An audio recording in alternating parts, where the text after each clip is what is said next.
Tekanan yang dilakukan orang-orang kafir kepada kaum muslimin pada pertengahan dan akhir tahun keempat kenabian masih bersifat ringan. Namun memasuki pertengahan tahun kelima, perlakuan mereka semakin keras. Hal ini mendorong kaum muslimin untuk mencari tempat lain yang aman untuk menjaga agama mereka. Maka pada bulan Rajab tahun kelima kenabian, hijrahlah rombongan pertama dari kalangan para sahabat ke negeri Habasyah, yakni Ethiopia. Mereka berjumlah 12 orang laki-laki dan 4 orang wanita, dipimpin oleh Utsman bin Affan yang didampingi istrinya, yaitu Ruqayyah binti Rasulullah sallallahu alaihi wasallam. Hijrah yang mereka lakukan berlangsung dengan selamat, meskipun orang-orang kafir sempat mengejar mereka hingga ke tepi pantai. Namun mereka sudah lebih dahulu berlayar ke negeri Habasyah. Di negeri tersebut, mereka hidup dengan aman dan mendapat perlindungan dari penguasa Habasyah. Pada bulan Syawal di tahun yang sama, mereka mendapat berita bahwa kaum Quraisy telah masuk Islam. Akhirnya mereka segera pulang ke kampung halamannya. Namun ketika beberapa saat menjelang tiba di Mekah, mereka baru tahu bahwa berita tersebut keliru. Akhirnya sebagian mereka kembali ke Habasyah dan sebagian lagi mencari perlindungan dari penduduk Mekah. Selain itu, kekejaman kafir Quraisy terhadap kaum muslimin semakin menjadi-jadi. Rasulullah kembali mengizinkan para sahabat hijrah ke Habasyah untuk kedua kalinya. Maka berangkatlah rombongan kedua yang berjumlah 83 orang laki-laki dan 19 perempuan menuju Habasyah.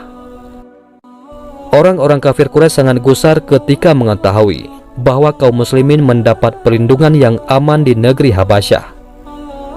Maka mereka mengutus 2 orang yang cerdas dan gigih, yaitu Amr bin As dan Abdullah bin Rabi'ah, sebelum mereka masuk Islam, dengan membawa aneka hadiah berharga. Mereka berupaya membujuk Raja Najasyi untuk memulangkan kaum muslimin ke suku Quraisy. Namun berkat kebijakan Raja Najasyi dan kepiawaian para sahabat yang diwakili oleh Ja'far bin Abu Thalib sebagai juru bicara mereka dalam menerangkan hakikat Islam, akhirnya upaya orang-orang musyrik tersebut gagal total. Berbagai cara telah diupayakan oleh kafir Quraisy untuk menghentikan dakwah Rasulullah sallallahu alaihi wasallam, namun tidak ada yang berhasil. Berikutnya mereka menggunakan cara lewat paman beliau lagi, yaitu Abu Thalib, berupa ancaman untuk memerangi Rasulullah sallallahu alaihi wasallam. Karena ancaman tersebut dianggap serius, Abu Thalib segera mengutarakannya kepada Rasulullah sallallahu alaihi wasallam.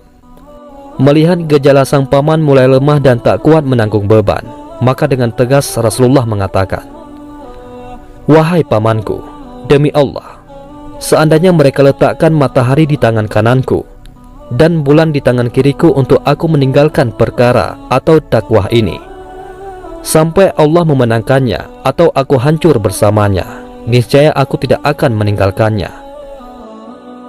Mendengar jawaban tegas seperti itu, Abu Thalib kembali bersemangat melindungi keponakannya. Abu Thalib pun berkata, "Pergilah wahai keponakanku dan sampaikanlah apa yang kamu sukai. Demi Allah, aku tidak akan menyerahkanmu kepada siapapun selama-lamanya." Di lain waktu mereka kembali mendatangi Abu Thalib untuk menawarkan cara lain. Mereka datang membawa seorang pemuda yang gagah dan tampan untuk diserahkan kepada Abu Thalib, dan sebagai gantinya dia harus menyerahkan Rasulullah kepada mereka untuk mereka bunuh. Tentu saja tawaran yang aneh tersebut ditolak mentah-mentah oleh Abu Thalib. Setelah berbagai kegagalan dialami oleh kaum kafir Quraisy, akhirnya sampailah mereka pada keputusan untuk membunuh Rasulullah sallallahu alaihi wasallam. Disebutkan dalam beberapa riwayat, beberapa upaya dari tokoh-tokoh kafir Quraisy untuk membunuh Rasulullah sallallahu alaihi wasallam. Namun upaya-upaya mereka pun menemukan kegagalan pula, karena Allah Subhanahu wa taala selalu melindungi hamba yang paling dikasihinya tersebut. Di antara riwayat yang terkenal dalam hal ini adalah upaya Abu Jahal yang hendak melemparkan batu jika Rasulullah sedang sujud dalam sholatnya pada hari yang telah ditentukan. Sebagaimana biasa, Rasulullah datang ke Ka'bah untuk sholat. Kemudian sebagaimana rencana semula, Abu Jahal mengambil sebongkah batu lalu menghampiri Rasulullah untuk menimpakan batu tersebut ke atas kepala beliau. Namun tak beberapa lama kemudian Abu Jahal kembali menemui teman-temannya dalam keadaan pucat pasi. "Ada apa wahai Abdul Hakam?" tanya teman-temannya keheranan. "Ketika aku akan melakukan rencanaku dan hampir mendekatinya, ternyata ada seekor unta yang sangat besar menghalangiku. Unta tersebut sangat besar. Belum pernah aku melihat unta sebesar dan seganas itu. Hampir-hampir dia menerkamku," jawab Abu Jahal.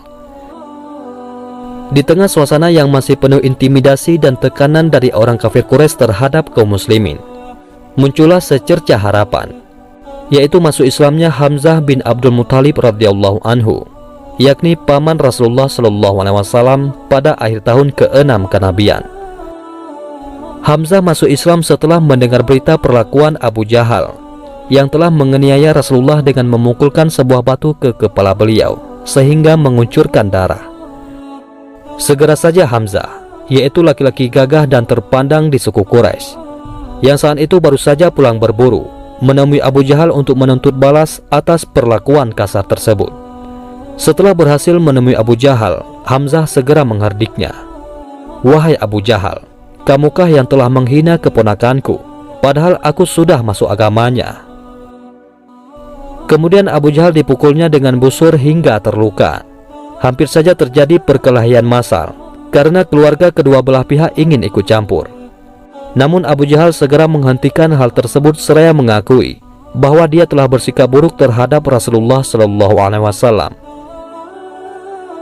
Secercah cahaya yang lain juga muncul dengan masuk Islamnya Umar bin Khattab radhiyallahu anhu, juga pada tahun ke-6 kenabian, 3 hari setelah masuk Islamnya Hamzah bin Abdul Muthalib.